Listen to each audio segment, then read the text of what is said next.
Hello, my name is Sean Ward, and this is my project, Influenza Care Plans by State, Month, and Population. So today we're going to be focusing on a number of different aspects. We're going to be focusing on influenza deaths by state and by month, and how many patients each of the states have per provider in terms of staffing, and also which states seem to have higher vulnerable populations. So, with this first slide here, we are looking at which states and which months see the largest spike in influenza deaths. And you look and you see that the top 8 states alone account for over 50% of the influenza deaths between the years of 2009 and 2017.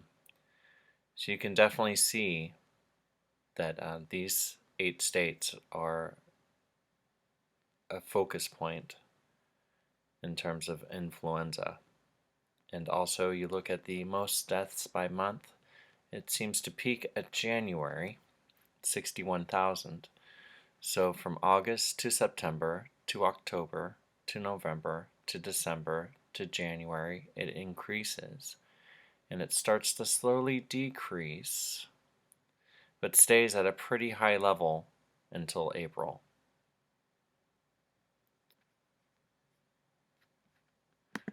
And for the next slide here, we are showing influenza deaths as by population of each state. And I did zoom in on this so that we could see a lot of the states that are outside of the top 10 in terms of influenza deaths. So you see this line here is the average. So everything to the left are states that have a lower death rate as by population, and the states to the right of the line have a higher death rate by population. So we can look at the 6 states that are beyond the top 10 influenza deaths. And there's Massachusetts, which the further you are from the line going to the right, the higher the death rate. So Massachusetts has a problematic death rate. Missouri is another one. Alabama, Arkansas, Kentucky, and Hawaii. And to the right here, this is the full listing of all 50 states plus Washington, D.C. in terms of influenza deaths. And we're moving on to the spatial and temporal map here. And this goes from 2009 to 2017. And the shading of each state, the darker the shade, the more the population is. And then you can see all of the circles in each state represent how many influenza deaths they've had by year. So if you go through each of the years, 2009, and then 2010, you can see California's shade got a little darker there. And you can see as you're going through the years that there really isn't a huge difference. Texas got a little smaller there. Florida got a little bigger. 2017. But it is interesting to see by map, where exactly the population of the country is and how many deaths comparatively. You can see the circle for New York's way bigger than something, say, South Dakota, which has 425 deaths for 2017. New York, 9,034. And moving on to average patients per provider. Now this is an average throughout 2009 to 2017. And as you can see, the higher the number in terms of average patients per provider, the more understaffed the state is. So we got Washington, D.C. at top, which is 1,379 patients per provider. And then on the bottom, it's New Hampshire. There's only 167 patients per provider.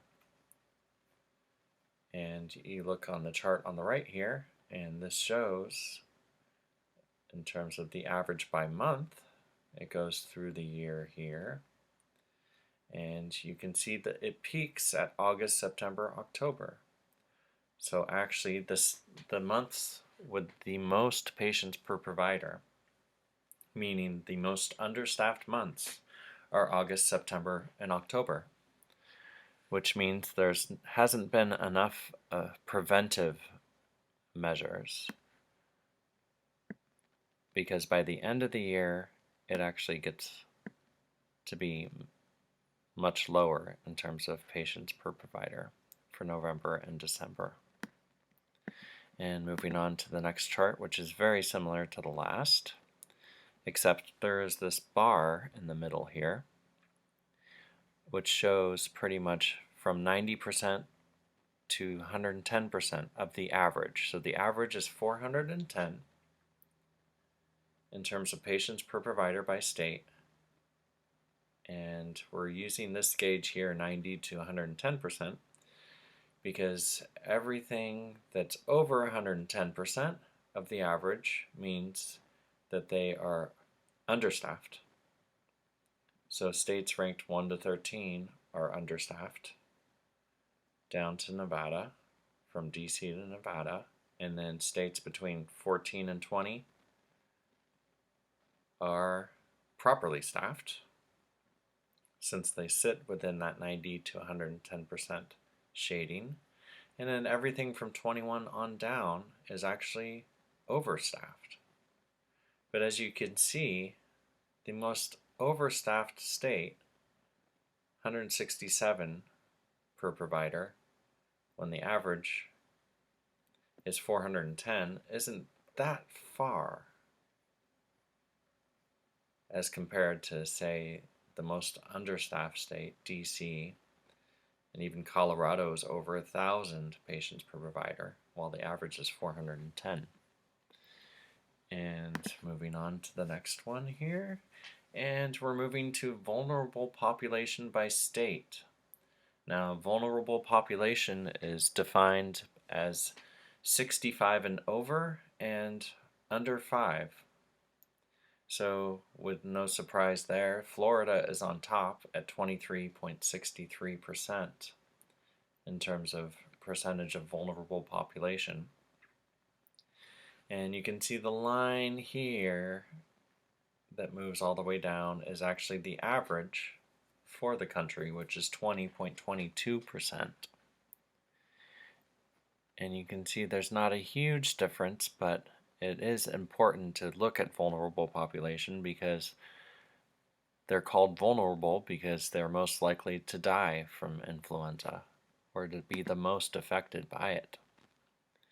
And so, wrapping it up with these last two slides here, we have the key is to focus on these understaffed states, especially the top 5. So these states are the ones that are understaffed,